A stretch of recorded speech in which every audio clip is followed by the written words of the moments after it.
पवन पुत्र हनुमान जी के वचन सुनकर सुजान श्री राम जी हंसे। फिर लक्ष्मण की ओर देखकर कृपा निधान प्रभु बोले, हे विभीषण, दक्षिण दिशा की ओर देखो, बादल कैसा घुमड़ रहा है और बिजली चमक रही है। भयानक बादल मीठे मीठे हल्के हल्के शब्द से गरज रहा है, कहीं कठोर आलोक की वर्षा न हो। विभीषण बोले, हे कृपालु सुनिए, यह न तो बिजली है न बादलों की घटा। लंका की चोटी पर एक महल है, दशरथ गृह। रावण वहाँ नाच ना गान का अखाड़ा देख रहा है। रावण ने सिर पर मेघ डंबर, बादलों के डंबर जैसा विशाल और काला छत्र धारण कर रखा है। वही मानो बादलों की अत्यंत काली घटा है। मंडोदरी के कानों में जो कर्णफूल हिल रहे हैं, हे प्रभु, वही मानो बिजली चमक रही है। हे देवताओं सम्राट सुनिए, अनुपम ताल और मृदंग बज रहे हैं, वही मधुर गर्जन ध्वनि है। रावण का अभिमान समझकर प्रभु मुस्कुराए। उन्होंने धनुष चढ़ाकर उस पर बाण संधान किया और एक ही बाण से रावण के छत्र, मुकुट और मंडोदरी के कर्णफूल काट गिराए। सबके देखते देखते ही वे जमीन पर आ पड़े, पर इसका भेद कारण किसी ने नहीं जाना। ऐसा चमत्कार करके श्री राम जी का बाण वापस आकर फिर तरकश में जा घुसा। यह मान रस भंग रंग में भंग देखकर रावण की सारी सभा भयभीत हो गई। न भूकंप हुआ, न बहुत जोर की हवा आंधी चली, न कोई अस्त्र शस्त्र ही नेत्रों से देखे। फिर ये शस्त्र, मुकुट और कर्णफूल कैसे कटकर गिर पड़े। सभी अपने अपने हृदय में सोच रहे हैं कि यह बड़ा भयंकर अपशकुन हुआ। सभा को भयभीत देखकर रावण ने हंसकर युक्ति रचकर ये वचन कहे, सिरों का गिरना भी जिसके लिए निरंतर शुभ होता रहा है, उसके लिए मुकुट का गिरना अपशकुन कैसा। आप अपने अपने घर जाकर सो रहे, डरने की कोई बात नहीं है। तब सब लोग सिर नवाकर घर गए। सब जब से कर्णफूल पृथ्वी पर गिरा, तब से मंडोदरी के हृदय में सोच बच गया। नेत्रों में जल भरकर दोनों हाथ जोड़कर वह रावण से कहने लगी, हे प्राणनाथ, मेरी विनती सुनिए। हे प्रियतम, श्री राम जी से विरोध छोड़ दीजिए। उन्हें मनुष्य जानकर मन में हट न पकड़े रहिए। मेरे इन वचनों पर विश्वास कीजिए कि वे रघुकुल के शिरोमणि श्री रामचंद्र जी विश्व रूप हैं। ये सारा विश्व उन्हीं का रूप है। वेद जिनके अंग अंग में लोगों की कल्पना करते हैं, पाताल जिन विश्व रूप भगवान का चरण है, ब्रह्मा लोक सिर हैं, अन्य 20 के सब लोगों का विश्राम स्थली जिनके अन्य भिन्न भिन्न अंगों पर हैं, भयंकर काल जिनका प्रकृति संचाल भावों का चलना है, सूर्य नेत्र हैं, बादलों का समूह बाल हैं,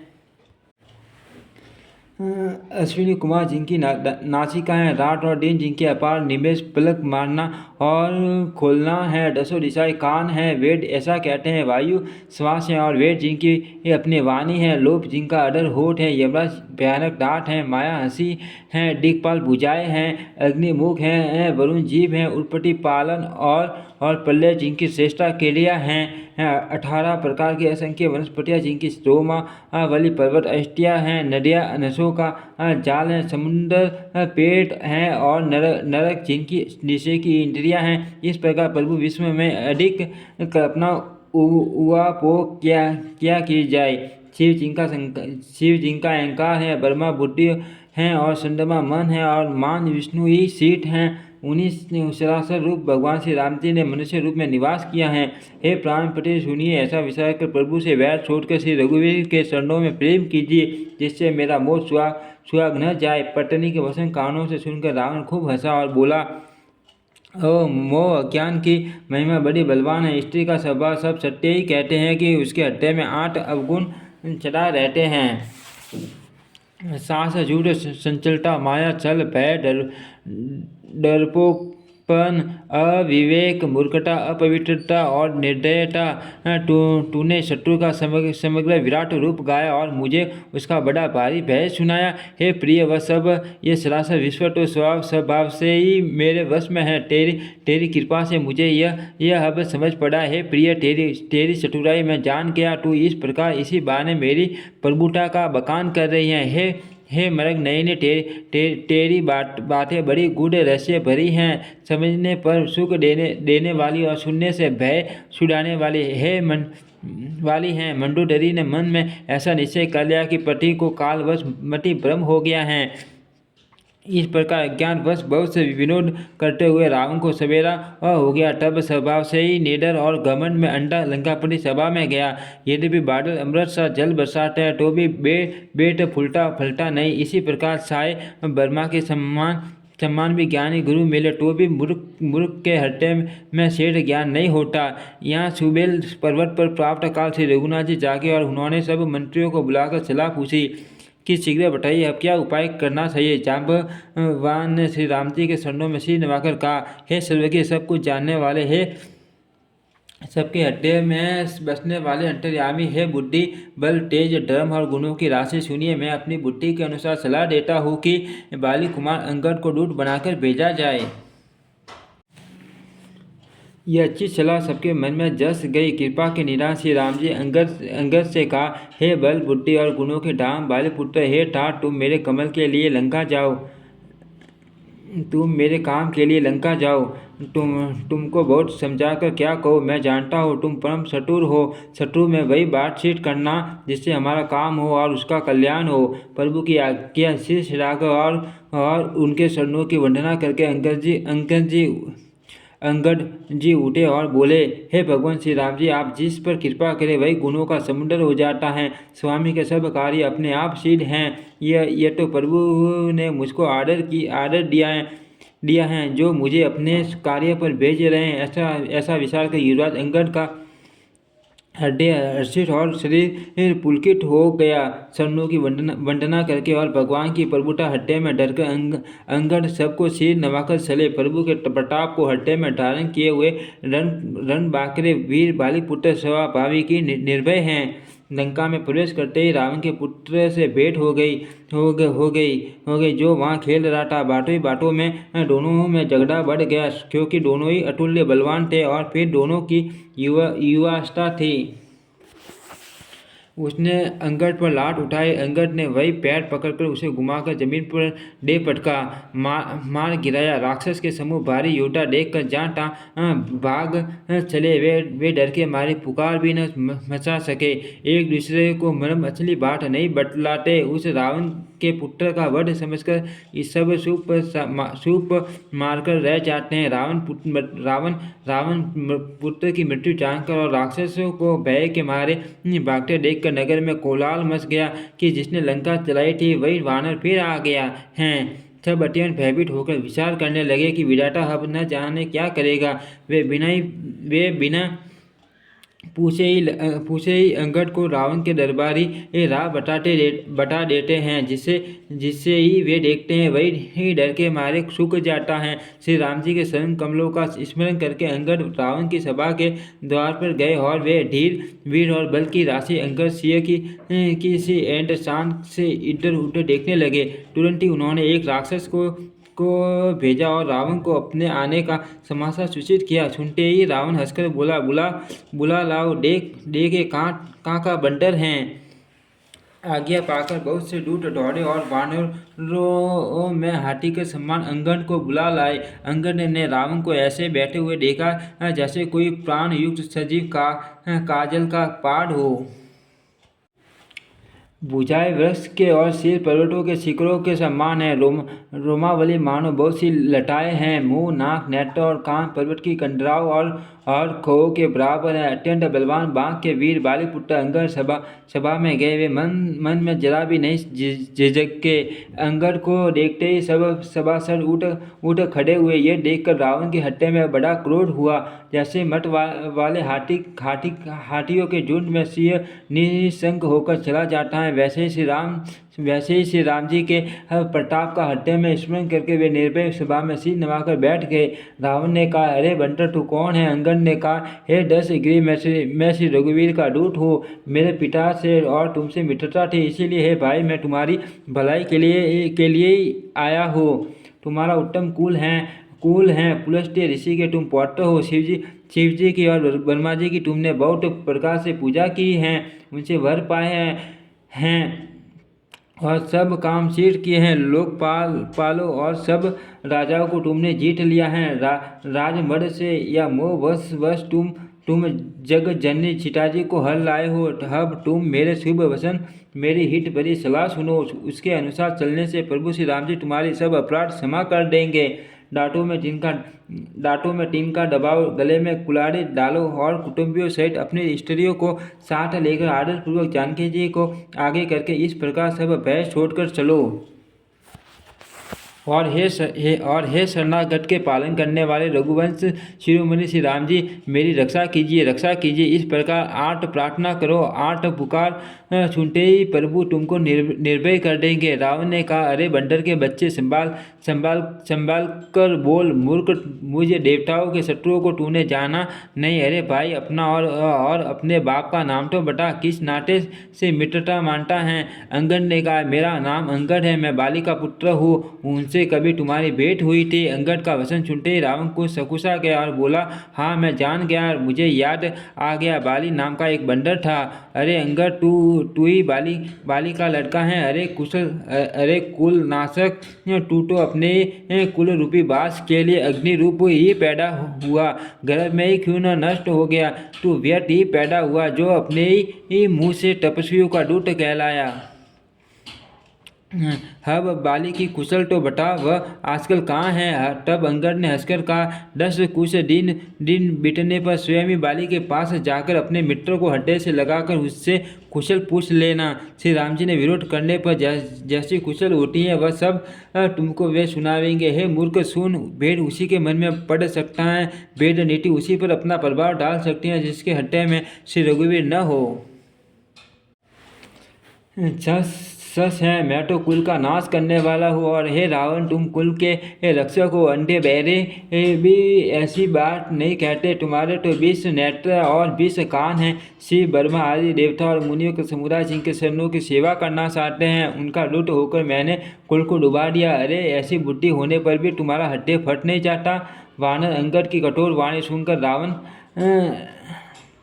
रावण आंखें तोड़ कर तीरछी करके बोला, अरे दुष्ट, मैं तेरे सब कठोर वचन इसलिए सह रहा हूँ कि मैं नीति और धर्म को जानता हूँ, उन्हीं की रक्षा कर रहा हूँ। अंगद ने कहा, तुम्हारी धर्मशीलता मैंने भी सुनी है। वह यह कि तुमने पराई स्त्री को चोरी की और दूध की रक्षा के बाद तो अपनी आंखों से देख ली। ऐसे धर्म के व्रत को धारण पालन करने वाले तुम डूबकर मर नहीं जाते।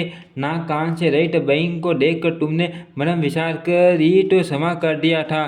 तुम्हारी धर्मशीलता जग जाहिर है। मैं भी बड़ा भाग्यवान हूँ जो मैंने तुम्हारा दर्शन पाया। रावण ने कहा, अरे जड़ जंतु वानर, व्यर्थ बक बक न कर। अरे मूर्ख, मेरी बुझाए तो और देख, ये सब लोग पालों के विशाल बल रूपी चंद्रमा को ग्रसने के लिए राहु हैं। फिर तूने सुना ही होगा कि आकाश रूपी तालाब में मेरी भुजाओं रूपी कमलों पर बसकर शिवजी सहित कैलाश हंस के सम्मान शोभा को प्राप्त हुआ था। मेरे अंदर सुन, तेरी सेना में बता ऐसा कौन योद्धा है जो मुझसे भिड़ सकेगा। तेरा मालिक तो सृष्टि के वियोग में बलीन हो रहा है और उसका छोटा भाई उसी के दुख से दुखी और उदास है। तुम और सुग्रीव दोनों नदी तट के वृक्ष हो। मेरा छोटा भाई विभीषण सो वह भी बड़ा डरपोक है। मंत्री जाम्बवान बहुत बुढ़ा है, वह अब लड़ाई में क्या षड उन्नत हो सकता है। नल नील तो शिल्प क्रम जानते हैं, वे लड़ना क्या जाने। हाँ, एक वानर जरूर महान बलवान है जो पहले आया था और जिसने लंका जलाई थी। यह वचन सुनते ही बाली पुत्र अंगद ने कहा, हे राक्षस राज, सच्ची बात कहो, क्या उस वानर ने सचमुच तुम्हारा नगर जला दिया। रावण जैसे जगत विजय योद्धा का नगर एक छोटे से वानर ने जला दिया, ऐसे वचन सुनकर उन्हें सत्य कौन कहेगा। हे रावण, जिसको तुमने बहुत बड़ा योद्धा कहकर चला है, वह तो सुग्रीव का एक छोटा सा दौड़कर चलने वाला हरकारा है। वह बहुत चलता है, वीर नहीं। उसको तो हमने केवल खबर लेने के लिए ही भेजा था। क्या सचमुच ही उस वानर ने प्रभु की आज्ञा पाए बिना ही तुम्हारा नगर जला डाला। मालूम होता है कि इसी डर से वह लौटकर सुग्रीव के पास नहीं गया और कहीं छिप रहा। हे रावण, तुम सब सत्य ही कहते हो। मुझे सुनकर कुछ भी क्रोध नहीं है। सचमुच हमारी सेना में कोई भी ऐसा नहीं जो तुमसे लड़ने में शोभा पाए। प्रीति और बैर बराबरी वालों से ही करना चाहिए। नीति ऐसी है, सिंह यदि मेंढक को मारे तो क्या उसे कोई भला कहेगा? यद्यपि तुम्हें मारने में श्री राम जी की लघुता है और बड़ा दोष भी है, तथापि हे रावण सुनो, क्षत्रिय जाति का क्रोध बड़ा कठिन होता है। वक्रोक्ति रूपी धनुष से वसन रूपी बाण मारकर अंगद ने शत्रु का हृदय जला दिया। वीर रावण उन बाणों को मानो पट्टी पर रूपी षंड सियों से निकाल रहा है। तब रावण हंसकर बोला, बंटर में यह एक बड़ा गुण है कि जो उसे पालता है उसका वह अनेकों उपायों से भला करने की चेष्टा करता है। बंटर को धन्य है जो अपने मालिक के लिए लाज छोड़कर जहाँ तहाँ नाचता है, नाच कूटकर लोगों को रिझाकर मालिक का हित करता है। यह उसके धर्म की निपुणता है। हे अंगद, तेरी जाति स्वामी भक्त हैं, फिर भला तू अपने मालिक के गुण इस प्रकार कैसे न बखानेगा? मैं गुणग्राग, गुणों का आदर करने वाला और परम सुजान समझदार हूँ। इसी से तेरी जली कटी बक बक कर कान ध्यान नहीं देता। अंगद ने कहा, तुम्हारी सच्ची गुणग्राहकता तो मुझे हनुमान ने सुनाई थी। उसने अशोक वन को विध्वंस तस नस करके तुम्हारे पुत्रों को मारकर नगर को जला दिया। तो भी तुमने अपनी ग्राहकता के कारण यही समझा कि उसने तुम्हारा कुछ भी अपकार नहीं किया। तुम्हारी वही सुंदर स्वभाव विचार कर हे दशग्रीव, मैं कुछ दुष्टता की है। हनुमान ने जो कुछ कहा था उसे आकर मैं प्रत्यक्ष देख लिया कि तुम्हें न लज्जा है, न क्रोध और न सीर है। रावण बोला, अरे वानर, जब तेरी ऐसी बुद्धि है तभी तो तू बाप को खा गया। ऐसा वचन कहकर रावण हंसा। अंगद ने कहा, पिता को खाकर फिर तुमको भी खा डालता, परंतु अभी तुरंत कुछ और ही बात मेरी समझ में आ गई। अरे निश्चय अभिमानी बालिक के निर्मल यश का पात्र कारण जानकर तुम्हें मैं नहीं मारता। रावण, ये तो बता कि जगत में कितने रावण हैं? मैंने जितने रावण अपने कानों से सुन रखे हैं उन्हें सुन। एक रावण तो बलि को जितने पाताल में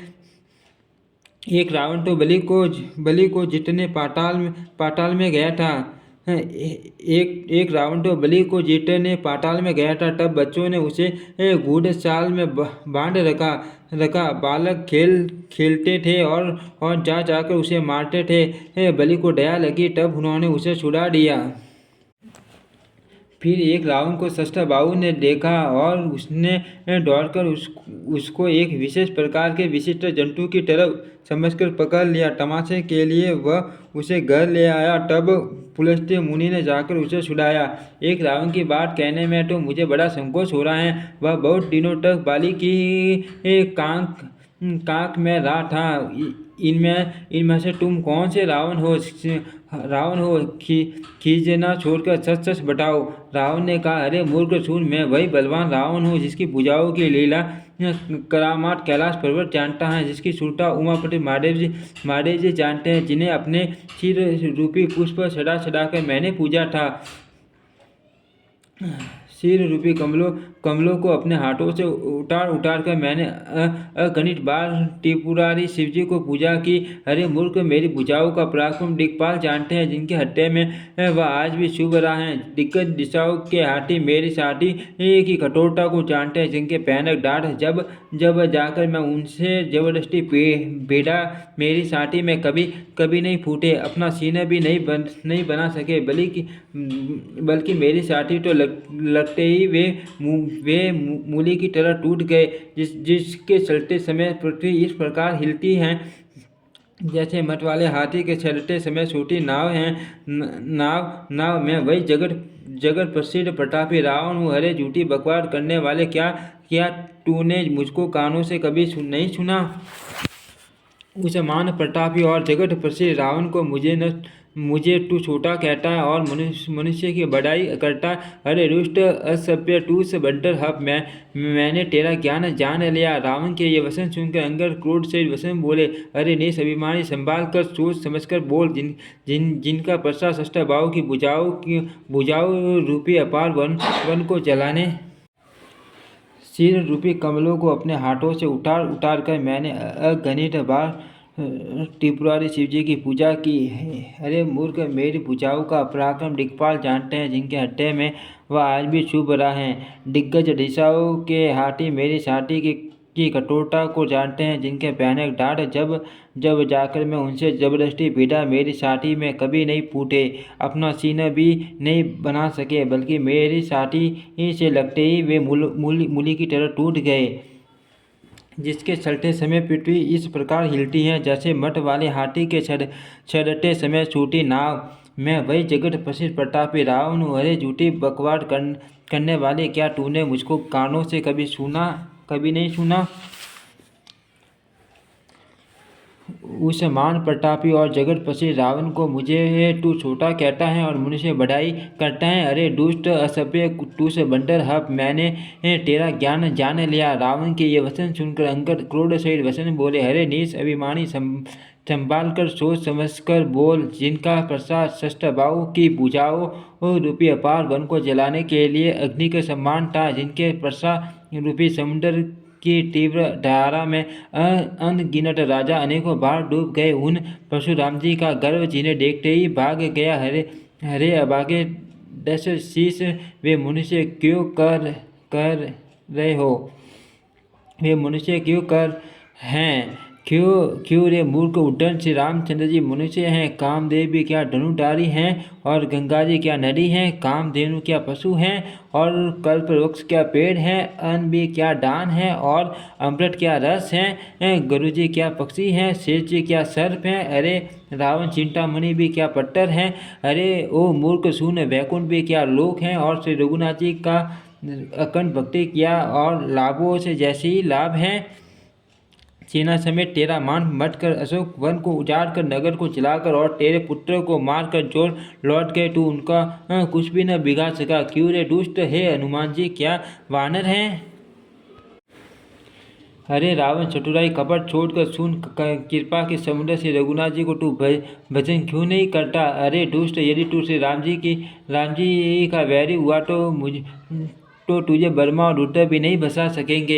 हे मूढ़, व्यर्थ गाल न मार, डिंग न हाँक। श्री राम जी से वैर करने पर तेरा ऐसा हाल होगा कि तेरे शीर्ष समूह से राम जी के बाण लगते ही वानरों के आगे पृथ्वी पर पड़ेंगे, और रीछ वानर तेरे उन गेंद के समान अनेकों सिरों से चौगान खेलेंगे। तब जब रघुनाथ जी युद्ध में कोप करेंगे और उनके अत्यंत तीक्ष्ण बहुत से बाण छूटेंगे, तब क्या तेरा ऐसा गाल चलेगा? ऐसा विचार कर उदार कृपालु श्री राम जी को भज।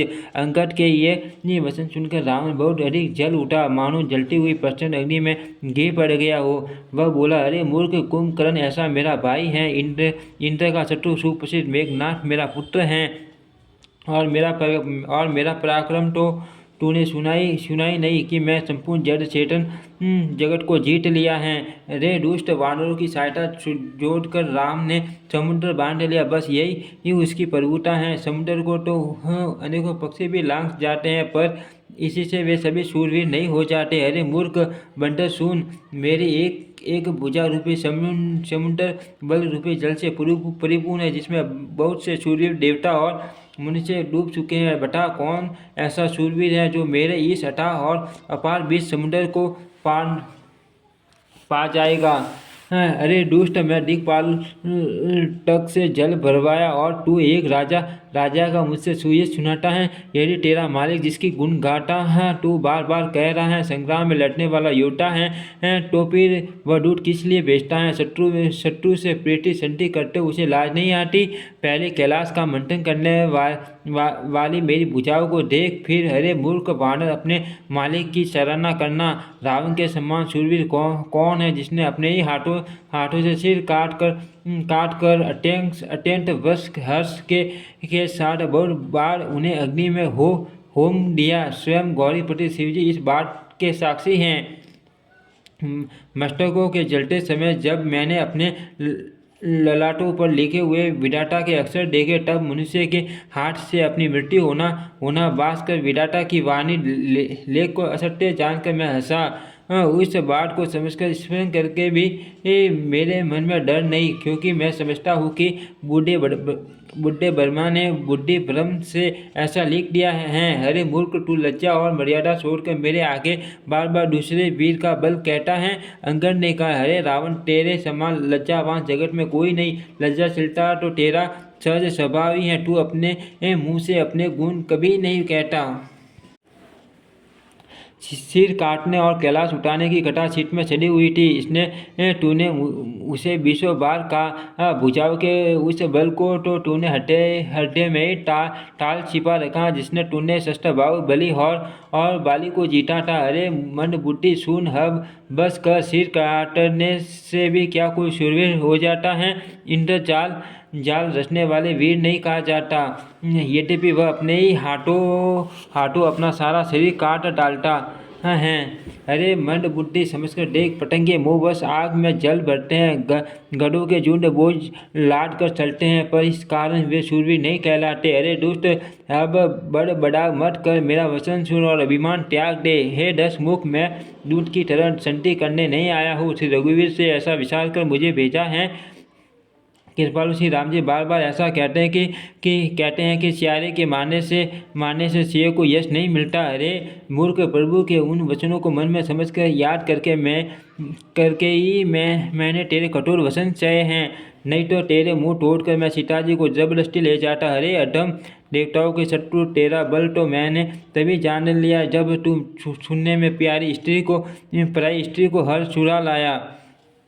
तू राक्षसों का राजा और बड़ा अभिमानी है, परंतु मैं तो श्री रघुनाथ जी के सेवक, सुग्रीव का दूत सेवक का भी सेवक हूँ। यदि मैं श्री राम जी के अपमान से न डरूँ तो तेरे देखते देखते ऐसा तमाशा करूँ कि तुझे जमीन पर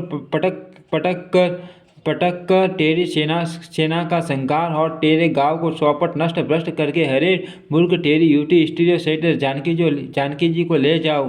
यदि ऐसा करूँ तो भी इसमें कोई बड़ाई नहीं है। मरे हुए को मारने में कुछ भी पुरुष तत्व बहादुरी नहीं है। वाम मार्गी, कामी, कंजूस, अत्यंत मूढ़, अति दरिद्र, बदनाम, बहुत बड़ा, नित्य का रोगी, निरंतर क्रोध युक्त रहने वाला, भगवान विष्णु से विमुख, वेद और संतों का विरोधी, अपना ही शरीर पोषण करने वाला, प्राय निंदा करने वाला और पापी, खान मान पापी, ये 14 वाणी जीते ही मुर्दे के समान है। अरे दुष्ट, ऐसा विचार कर मैं तुझे नहीं मारता। अब तो मुझ में क्रोध न पैदा कर, मुझे गुस्सा न दिला। अंगद के वचन सुनकर राक्षस राज रावण दांतों से होठ काट कर क्रोधित होकर हाथ मलता हुआ बोला, अरे नीच बंटर, अब तू मरना ही चाहता है, इसी से छोटे मुँह बड़ी बात कहता है। अरे मूर्ख बंटर, तू जिसके बल पर कड़ुए वचन बहक रहा है, उसमें बल, प्रताप, बुद्धि अथवा तेज कुछ भी नहीं है। उसे गुणहीन और मानहीन समझकर ही तो पिता ने वनवास दे दिया। उसे एक तो वह उसका दुख, उस पर युवती स्त्री का विरह, और फिर रात दिन मेरा डर बना रहता है। जिनके बल का तुझे गर्व है, ऐसे अनेकों मनुष्यों को तो राक्षस रात दिन खाया करते हैं। अरे मूढ़, जीद छोड़कर समझ विचार कर।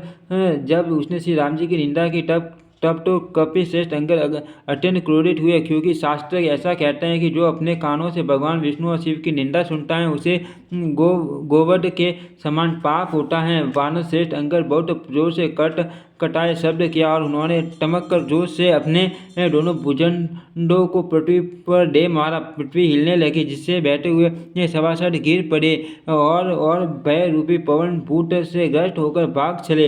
रावण गिरते गिरते संभल कर उठा, उसके अत्यंत सुंदर मुकुट पृथ्वी पर गिर पड़े। कुछ तो उसने उठाकर अपने सिरों पर छुड़ा कर रख लिया और कुछ अंगद ने उठाकर प्रभु श्री रामचंद्र जी के पास फेंक दिए।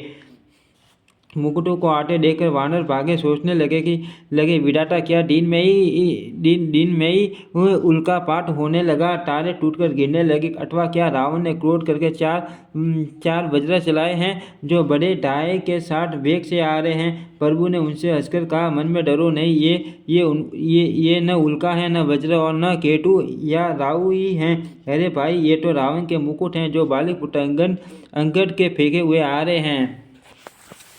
पवन पुत्र श्री हनुमान जी ने उछलकर उनको हाथ से पकड़ लिया और लाकर प्रभु के पास रख दिया। ऋष और वानर तमाशा देखने लगे। उनका प्रकाश सूर्य के समान था। वहाँ सभा में क्रोधयुक्त रावण सबसे क्रोधित होकर कहने लगा कि बंदर को पकड़ लो और पकड़कर मार डालो। अंगद यह सुनकर मुस्कुराने लगे। रावण फिर बोला, इसे मारकर सब योद्धा तुरंत दौड़ो और जहाँ कई ऋष वानरों को पाओ वहीं खा डालो। पृथ्वी को बंदरों से रहित कर दो और जाकर दोनों तपस्वी भाइयों राम लक्ष्मण को जीते जी पकड़ लो। रावण के ये क्रोध भरे वचन सुनकर तब युवराज अंगद क्रोधित होकर बोले, तुझे गाल बजाते लाज नहीं आती? अरे निर्लज, अरे कुलनाशक, गला काट कर आत्महत्या करके मर जा। मेरा बल देखकर भी क्या तेरी छाती नहीं फटती? अरे स्त्री के चोर, अरे कुमार्ग पर चलने वाले, अरे दुष्ट पाप की राशि, मंद बुद्धि और कामी, तू सती पात्र में क्या दुर्दर्शन बक रहा है? अरे दुष्ट राक्षस, तू काल के वश हो गया है। इसका फल तू आगे वानर और भालुओं के सपेटे लगने पर पावेगा। राम मनुष्य हैं ऐसा वचन बोलते ही अरे अभिमानी, तेरी जीभें नहीं गिर पड़ती? इसमें संदेह नहीं कि तेरी जीभें अकेले नहीं वर सिरों के साथ रणभूमि में गिरेगी। रे 10 कंठ, जिसने एक ही बाण से बाली को मार डाला, वह मनुष्य कैसे हैं?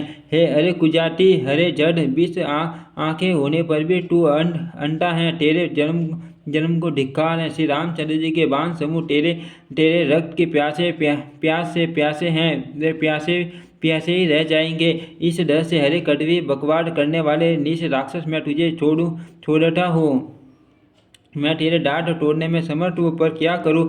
श्री रघुनाथ जी ने मुझे आज्ञा नहीं दी। ऐसा क्रोध आता है कि तेरे 10 मुंह तोड़ डालूं और तेरी लंका को पकड़कर समुद्र में डुबा दूँ। तेरी लंका गुलर के फल के समान है। तू सब कीड़े उसके भीतर अज्ञानवश निडर होकर बच रहे हो। मैं बंदर हूँ, मुझे इस फल को खाते क्या देर थी? उस उदार कृपालु श्री रामचंद्र जी ने वैसी आज्ञा नहीं दी। अंगद की युक्ति सुनकर रावण मुस्कुराया और बोला, अरे मूर्ख, बहुत झूठ बोलना तूने कहाँ सीखा?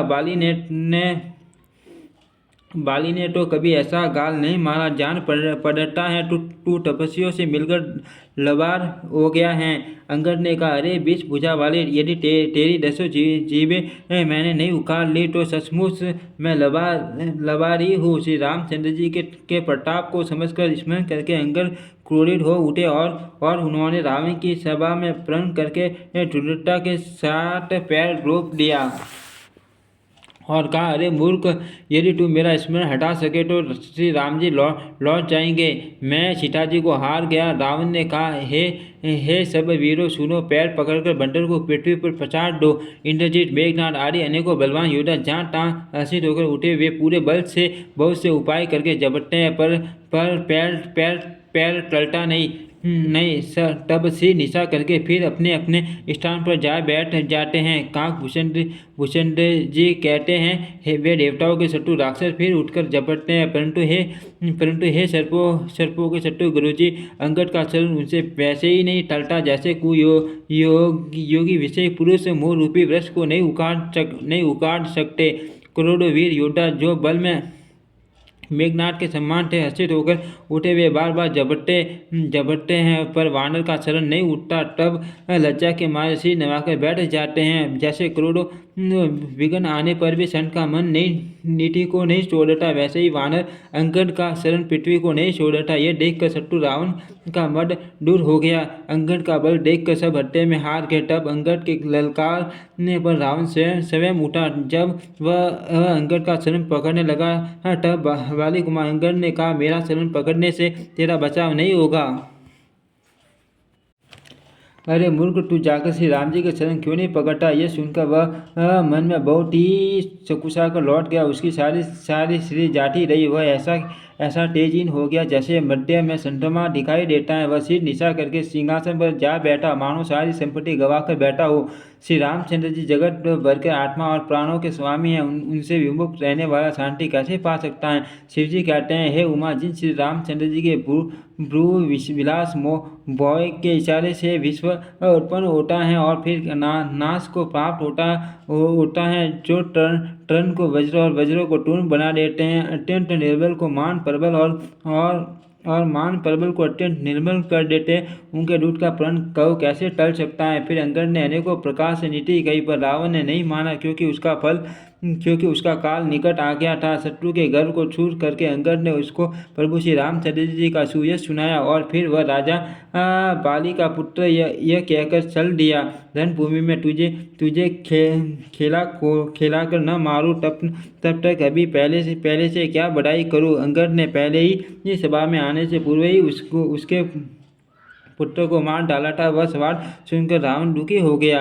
अंगद का प्रण सफल देखकर सब राक्षस भय से अत्यंत ही व्याकुल हो गए। शत्रु के बल का मर्दन कर बल की राशि बाली पुत्र अंगद जी ने हर्षित होकर आकर श्री रामचंद्र जी के शरण कमल पकड़ लिए।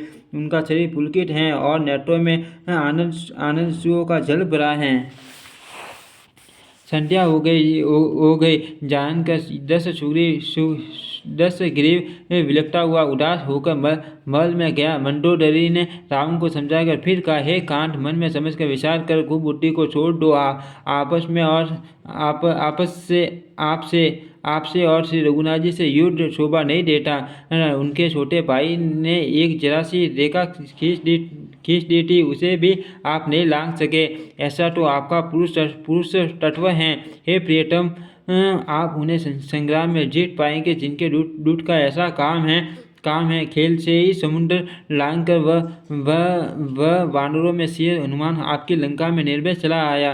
रखवालों को मारकर उसने अशोक वन उजाड़ डाला। आपके देखते देखते उसने अक्षय कुमार को मार डाला और संपूर्ण नगर को जलाकर राख कर दिया। उस समय आपके बल का गर्व कहाँ चला गया था।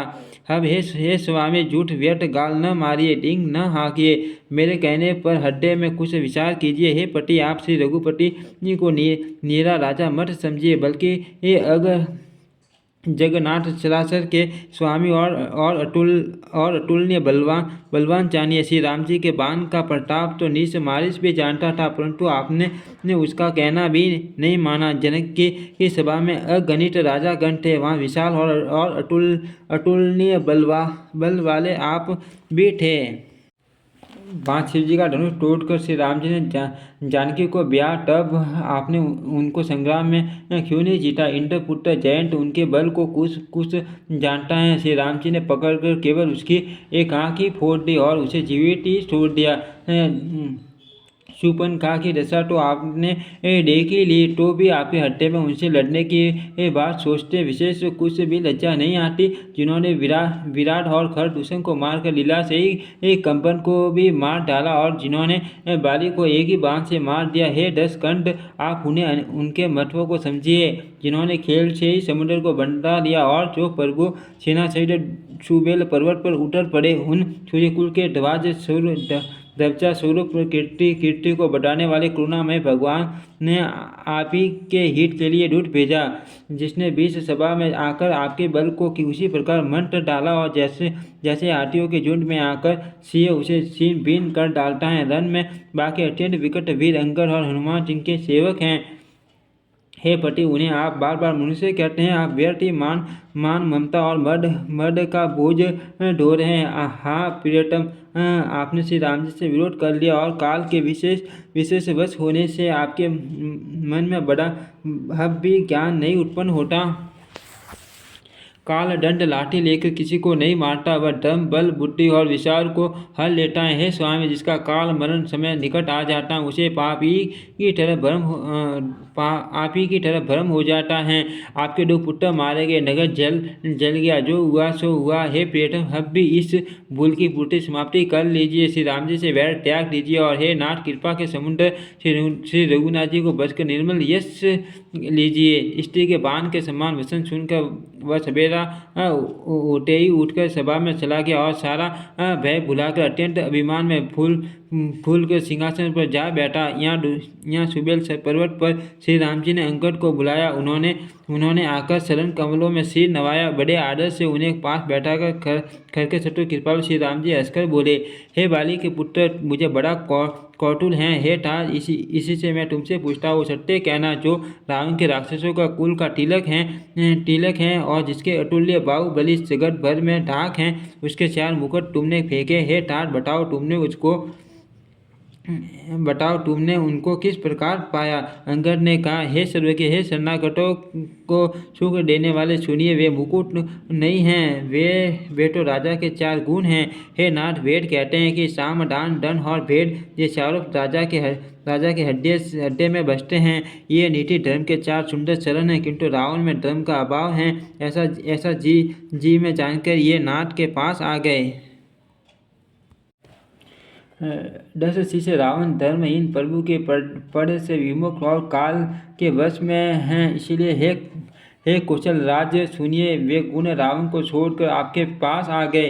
अंगद की परम चतुरतापूर्ण उक्ति कानों से सुनकर उदास श्री रामचंद्र जी हंसने लगे। फिर पुत्र ने किले के लंका के सब समाचार कहे। जब शत्रु के समाचार प्राप्त हो गए, तब श्री रामचंद्र जी ने सब मंत्रियों को पास बुलाया और कहा, लंका के 4 बड़े विकट दरवाजे हैं, उन पर किस तरह आक्रमण किया जाए, इस पर विचार करो। तब वानरराज सुग्रीव, तत्पति जाम्बवान और विभीषण ने हृदय में सूर्यकुल भूषण श्री रघुनाथ जी का स्मरण किया और विचार करके उन्होंने कर्तव्य निश्चय किया। वानरों की सेना के 4 दल बनाए और उनके लिए यथा योग्य जैसे चाहिए वैसे सेनापति नियुक्त किए। फिर सब युद्धपतियों को बुला लिया और प्रभु का प्रताप कहकर सबको समझाया, जिससे सुनकर वानर सिंह के समान गर्जना करके दौड़े। वे हर्षित होकर श्री राम जी के चरणों में सिर नवाते हैं और पर्वतों के शिखर लेकर सब वीर दौड़ते हैं। कौशल राज श्री रघुवीर जी की जय हो पुकारते हुए भालू और वानर गरजते और ललकारते हैं। लंका को अत्यंत श्रेष्ठ अजय किला जानते हुए भी वानर प्रभु श्री रामचंद्र जी के प्रताप से निडर होकर चले। चारों ओर से घिरी हुई बादलों की घटा की तरह लंका को चारों दिशाओं से घेर कर वे मुंह से ही डंके और भेरी बजाने लगे। मान बल की सीमा वे वानर भालू सिंह के समान ऊँचे स्वर से श्री राम जी की जय, लक्ष्मण जी की जय, वानर राज सुग्रीव की जय ऐसी गर्जना करने लगे। लंका में बड़ा भारी कोलाहल मच गया। अत्यंत अहंकारी रावण ने उसे सुनकर कहा, हे उनका वानरों की ठठाई तो देखो। यह कहते हुए हंसकर उसने राक्षसों की सेना बुलाई।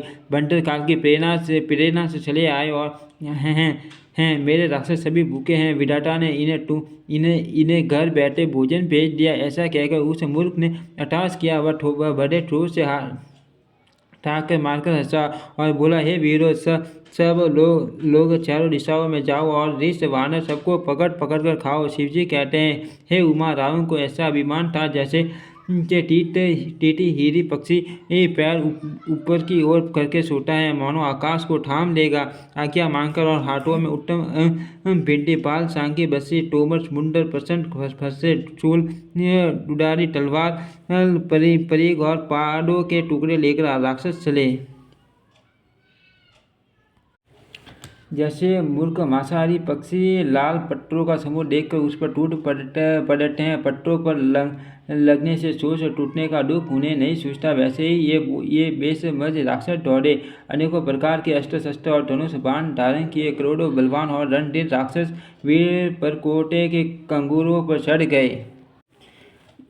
जैसे मूर्ख मांसाहारी पक्षी लाल पत्तों का समूह देखकर उस पर टूट पड़ते हैं, पत्तों पर लगने से सोच टूटने का दुख उन्हें नहीं सूझता, वैसे ही ये बेसमझ राक्षस दौड़े। अनेकों प्रकार के अस्त्र शस्त्र और धनुष बाण धारण किए करोड़ों बलवान और रणधीर राक्षस वीर परकोटे के कंगूरों पर चढ़ गए। वे परकोटे के कंगूरों पर कैसे शोभित हो रहे हैं, मानो सुमेरु के शिखरों पर बादल बैठे हो। जुझाऊ ढोल और डंके आदि बज रहे हैं, जिनकी ध्वनि सुनकर योद्धाओं के मन में लड़ने का उत्साह होता है। अगणित नपीरी और भेरी बज रही हैं, जिन्हें सुनकर कायरों के हड्डे में दरारें पड़ जाती है। उन्होंने जाकर अत्यंत विशाल शरीर वाले मान योद्धा वानर और भालुओं के ठट समूह देखा कि वे ऋष वानर दौड़ते हैं और उसी निशी विकट घाटियों को कुछ नहीं गिनते, पकड़कर पहाड़ों को फोड़ कर रास्ता बना लेते हैं। करोड़ों योद्धा कटाते और गरजते हैं, दांतों से ओट काटते हैं और खूब झपटते हैं। उधर रावण की और इधर श्री राम जी की दुहाई बोली जा रही है, जय हो, जय जय जय की ध्वनि होते ही लड़ाई छिड़ गई। राक्षस पहाड़ों के ढेर शिखरों को फेंकते हैं, वानर कूदकर उन्हें पकड़ लेते हैं और वापस उन्हीं की ओर चलाते हैं। प्रचंड वानर और बालू पर्वतों के टुकड़े लेकर किले पर डालते हैं। वे झपटते हैं और राक्षसों के पैर पकड़कर उन्हें पृथ्वी पर पटक कर भाग चलते हैं और फिर ललकारते हैं। बहुत ही चंचल और बड़े तेजस्वी वानर बालू बड़ी फुर्ती से उछलकर किले पर चढ़कर गए और जहाँ तहाँ महलों में घुसकर श्री राम जी का यश गाने लगे। फिर एक एक राक्षस को पकड़कर वे वानर भाग चले, ऊपर आप और नीचे राक्षस योद्धा। इस प्रकार वे किले पर से धरती पर आ गिरते। श्री राम जी के प्रताप से प्रबल वानरों के झुंड राक्षस योद्धाओं के समूह योद्धाओं को मसल रहे हैं। वानर फिर जहाँ तहाँ किले पर चढ़ गए और प्रताप में सूर्य के समान श्री रघुवीर की जय बोलने लगे। राक्षसों के झुंड वैसे ही भाग चले जैसे जोर की हवा चलने पर बादलों के समूह तितर बितर हो जाते हैं। लंका नगरी में बड़ा भारी हाहाकार मच गया। बालक, स्त्रियाँ और रोगी असमर्थता के कारण रोने लगे। जब सब मिलकर रावण को गालियां देने लगे कि राज्य करते हुए इसने मृत्यु को बुला लिया। रावण ने जब अपनी सेवा का विचलित होना कानों से सुना, तब भागते हुए योद्धाओं को लौटाकर वह क्रोधित होकर बोला, मैं जिसे रन से पीठ देकर भागा हुआ अपने कानों सुनूंगा, उसे स्वयं पैना उडारी तलवार से मारूंगा। मेरा सब कुछ खाया बाटी के भोग किए और हब रण भूमि में प्राण प्यारे हो गए। रावण के उग्र कठोर वचन सुनकर सब वीर डर गए और लज्जित होकर क्रोध करके युद्ध के लिए लौट चले। रण में शत्रु के सम्मुख युद्ध करते हुए मरने में ही वीर की शोभा है, यह सोचकर तब उन्होंने प्राणों का लोभ छोड़ दिया। बहुत से अस्त्र शस्त्र धारण किए सब वीर ललकार कर भिड़ने लगे। उन्होंने परिंगों और शत्रुओं से मार कर सब ऋष वानरों को व्याकुल कर दिया। शिवजी कहते हैं, वानर भया युक्त होकर डर के मारे घबरा कर भागने लगे। यद्यपि हे उमा, आगे चलकर वे ही जीतेंगे। कोई कहता है, अंगद हनुमान कहाँ हैं? बलवान नल नील और डेविड कहाँ हैं? हनुमान जी ने जब अपने दल को विकल भयभीत हुआ सुना, उस समय वे बलवान पश्चिम द्वार पर थे। वहाँ उसने मेघनाद युद्ध कर रहा वहाँ उनसे मेघनाद युद्ध कर रहा था। वह द्वार टूटा न था। बड़ी भारी कठिनाई हो रही थी। तब पवन पुत्र हनुमान जी के मन में बड़ा भारी क्रोध हुआ। वे काल के समान योद्धा बड़े जोर से गरजे और कूदकर लंका के किले पर आ गए और पाद लेकर मेघनाद की ओर दौड़े। रथ तोड़ डाला, सारथी को मार गिराया और मेघनाद की छाती में लात मारी। दूसरा सारथी मेघनाद को व्याकुल जानकर उसे रथ में डालकर तुरंत घर ले आया। इधर अंगद ने सुना कि पवन पुत्र हनुमान किले पर अकेले ही गए हैं तो रण में बाके बाली पुत्र वानर के खेल की तरह उछलकर किले पर चढ़ गए। युद्ध में शत्रुओं के विरुद्ध दोनों वानर क्रूर हो गए। हड्डे में श्री राम जी के प्रताप का स्मरण करके दोनों दौड़कर रावण के महल पर जा चढ़े और कुशलता श्री राम जी की दुआई बोलने लगे। उन्होंने कहा, कलश सहित महल को पकड़कर ढा लिया। यह देखकर राक्षस रावण डर गया।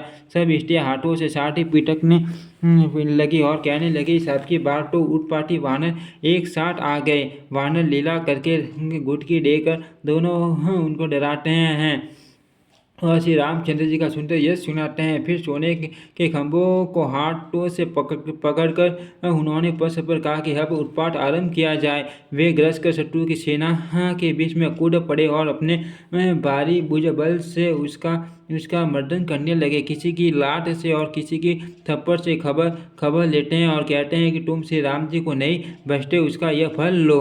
एक को दूसरे से रगड़ कर मचल डालते और सिरों को तोड़कर फेंकते हैं। वे सिर जाकर रावण के सामने गिरते हैं और ऐसे फूटते हैं मानो दही के कूड़े फूट रहे हो।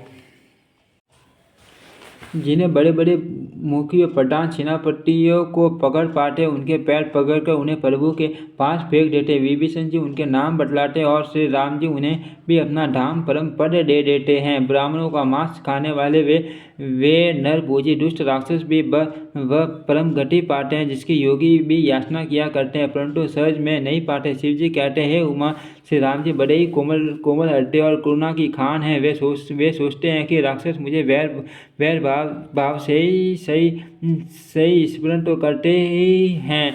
ऐसा हृदय में झांक कर वे उन्हें परम गति मोक्ष देते हैं। हे भवानी, कहो तो ऐसे कृपालु और कौन है? प्रभु का ऐसा स्वभाव सुनकर भी जो मनुष्य ब्रह्म त्याग कर उनका भजन नहीं करते वे अत्यंत मन बुद्धि और परम भाग्यहीन हैं। श्री राम जी ने कहा कि अंगद और हनुमान किले में घुस गए हैं। दोनों वानर लंका में विध्वंस करते हैं। कैसे सुबह देते हैं जैसे दो भंटासुर समुद्र को मथ रहे हो। भुजाओं के बल से शत्रु की सेना को कुचल कर और मसल कर फिर उनका दिन का अंत होता देख कर हनुमान और अंगद दोनों कूद पड़े और श्रम थकावट रहित होकर वहाँ आ गए जहाँ भगवान श्री राम जी थे। उन्होंने प्रभु के शरण कमलों में सिर नवाए। उत्तम योद्धाओं को देखकर श्री रघुनाथ जी मन में बहुत प्रसन्न हुए। श्री राम जी ने कृपा करके दोनों को देखा, जिससे वे श्रम रहित और परम सुखी हो गए।